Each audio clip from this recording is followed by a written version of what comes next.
Somebody got a haircut. Looking clean, looking mean, and ready to go in some new digs. Eventually, the man cave, the real man cave, not just a second bedroom in an apartment, mind you, will actually be all set up. There will be, I'm sure, a great and stupendous background of yet to be determined content. So, bear with the Schlight Daddy and OTRSCentral as the show grows and goes on. Alrighty, got behind the 8 ball over the weekend with all the moving and everything, which I'm sure some of you can understand. Finally got the internet up, which means I might as well bother recording some damn videos and giving some freaking content to this channel, and hopefully a little teensy-witty bit of entertainment value to all of you. Sound good? If it doesn't sound good, go fuck yourself. I don't care. Alrighty. So let's get the Monday Q&A done. What better time than Tuesday? I do want to tell you that the Wednesday Q&A, it seems like the Wacky Wild Wednesday Q&A theme was a hit. So let's do it again, huh? This time use the hashtag Wild Wednesday. Just wild, wacky, crazy, off the ball, off the wall, off the ball, fuck it all. Fun questions. Any button-down serious wrestling questions will not be answered. So tweet those questions to @OTRSCentral on Twitter using the hashtag Wild Wednesdays. All right. BW Rosas kicks us off by asking, do you think the Authority storyline will end at Survivor Series, or will WWE wait till WrestleMania 31 to end it? I don't know if they're going to even end it at Survivor Series or WrestleMania 31. I mean, it would be like the WWE to spend all that time invested in an Authority faction or group or storyline and then just end it at a Survivor Series instead of a WrestleMania. See the invasion angle as a perfect example. Why wait till Mania? Just ruin it at Survivor Series, a Big 4 pay-per-view that you don't even treat like a Big 4 pay-per-view anymore. Twins of Sanity. What do you think would be a good wrestler name that would stand out?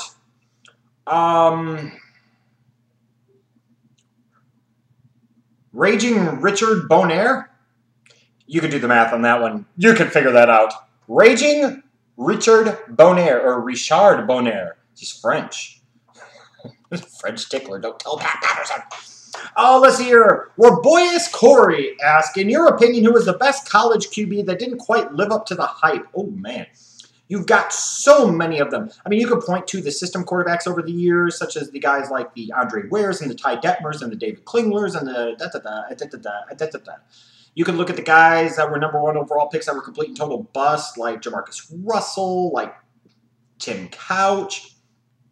I mean, there's so many of them, it's hard to pick just one. But I'm going to go off the beaten path just a little bit here and come up with one from more modern times that people really wouldn't think of. And I'm sure I'll get a lot of disagreements. Don't say this. That's ridiculous. You are a moron. But I'll go with Carson Palmer. Because, frankly, I don't think he ever lived up to the hype, even going back to the player that he was supposed to be coming out of high school. And when he went to USC, I still don't think he was the rightful winner of the Heisman Trophy in 2002. I think that was definitely deserved by Brad Banks of Iowa. Because I think Carson Palmer primarily won that off of the strength of 6 games and off of the reputation of the player that he was supposed to be, not the player that he actually was. He was the #1 overall pick for the Bengals in 2003. He sat out a year behind John Kitna and Marvin Lewis's first year at the helm. And, you know, Palmer to me was always kind of like a borderline franchise quarterback, but he was never an elite quarterback. He was supposed to be that traditional pocket passer type of quarterback. He was supposed to be better than Bledsoe. He was supposed to be that Aikman type or even better. And he just never really lived up to that to me. So one guy going away from the obvious bust. I mean, maybe another guy you could throw in there would be a Vinny Testaverde, because he doesn't always necessarily get the bust label because he had a long career and he had some moments where he's pretty good. But this was a guy that was a #1 overall pick, Heisman Trophy winner coming out of Miami. And, you know, I'm just saying. All right, so that would be who I would say. Let's see here. Xbox 360 sucks. 1, 2, 3. We're still on the 360, huh? Okay. Well, I thought you would have gravitated to the Xbox. One sucks, maybe. Do you think there will ever be a black WWE World Heavyweight Champion in the next 10 years? Signs point to no. It'd be nice. You know, throw us a frickin' bone here. if WWE wants to catch up with the times, and if the WWE actually wants to have their product be viewed as more credible and more believable and more realistic, then yes, they need to have more black athletes at dominant positions, and they need to have a black world champion.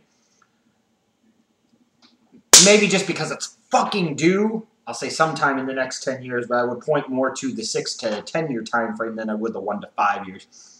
Keith Austin 89, was Xavier Woods' new gimmick, should he come out to the Jive Soul Bro with the Slickster as his manager? Fuck no. He's a Jive Soul Bro. A Jive Soul Bro. Shit. What a racist ass fucking theme song that was. The only reason he even had any legitimacy at all was because of just how goddamn good the Slickster was. And of course, I'm talking about an ordained minister and using words like goddamn. So there you go. That's the Schleg Daddy. Let's see here. Chrysler official, no comments on hashtag WWE Free Network. Frankly, I've been out of the loop the past few days with the internet, so I have no clue what the fuck you were talking about. Are you talking about that Rusev-Sheamus match being on the network? I'm not sure. Unless you're talking about what Vince was saying. If that's what you're referring to, yeah, they're getting desperate. And that ties into King Terry Jones asking, is WWE getting desperate by making the network and Survivor Series free all November long? Absolutely. I mean, they still haven't gotten close to 1 million subscribers. Think about how sad and pathetic that truly is. You're talking about a show, even with Raw, with this continuing dwindling audience because of the ding-dong dumb-dick things that this company does. You're still talking about a company that's 3.5 to 4 to 4.25 million viewers, allegedly, supposedly, every single week for Raw.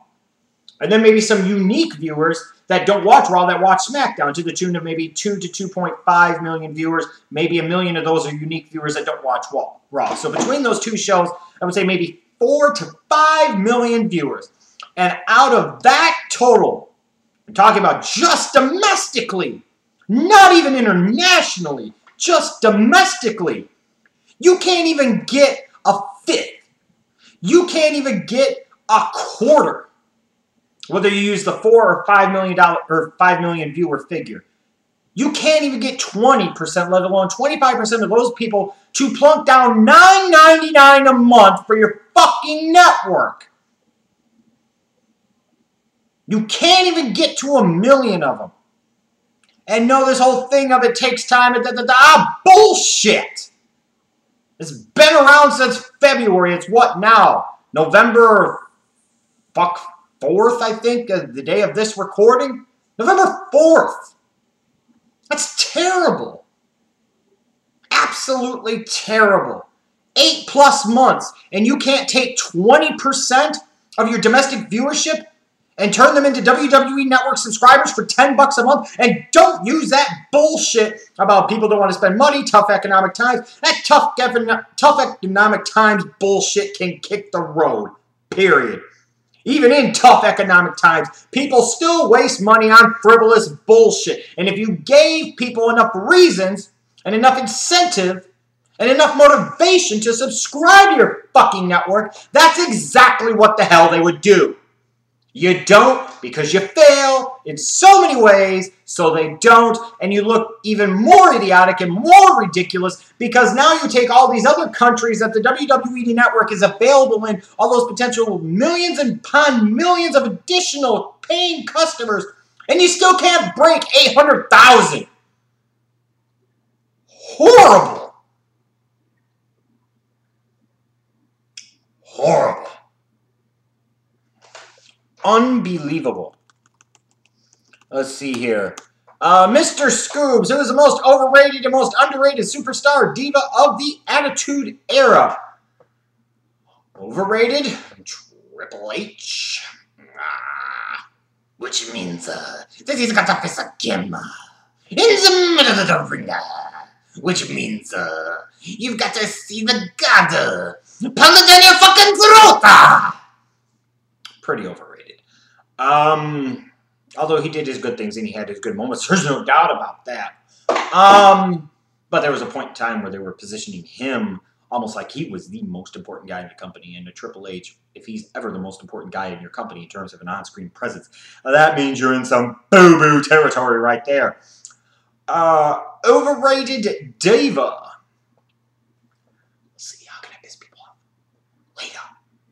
Let it begin!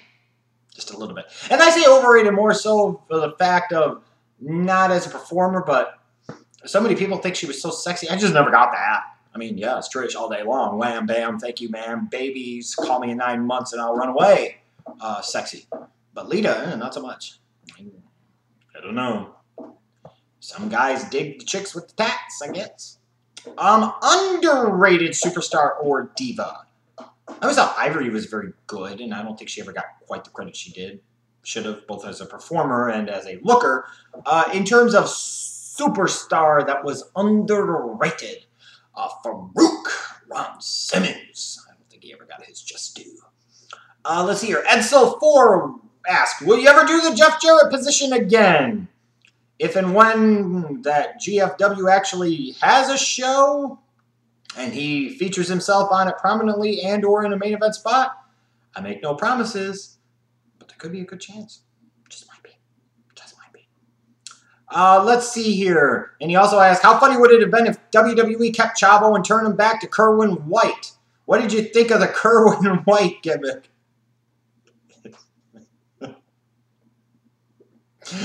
Oh my God! You know, I believe my time phrase might be slightly inaccurate here, but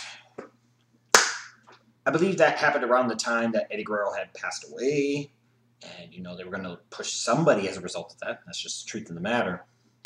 So instead of pushing his nephew, who, not saying he deserved a main event spot, but probably deserved at least some type of push, and with some type of character that could have clicked, he could have been at least a decent level star. You decided to make him Kerwin White, and you gave the push to Rey Mysterio instead. That's all I can say about that. Let's see here. UF Gator Drop 93. What Mania special attraction would be better? Vincent K. McMahon versus Barack Obama, or Mike Vick and Ray Lewis versus PETA and a bunny rabbit? Where does Ray Lewis come in with a bunny rabbit? Maybe I'm out of the loop. Maybe I'm not hip to what the cool kids say nowadays.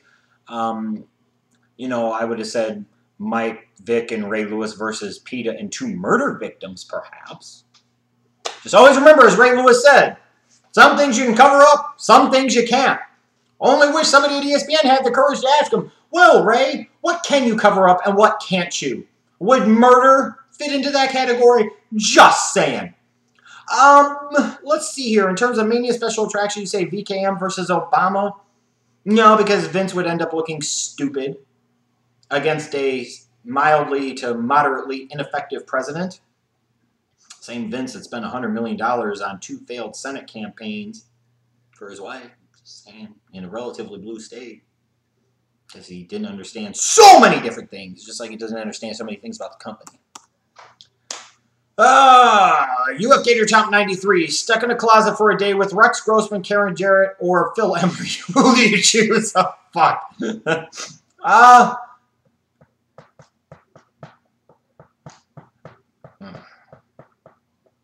Probably Karen Jarrett, because I could put a saddle on her and I could sit on top of her in the closet. You know, so it might be a little more comfortable in said closet.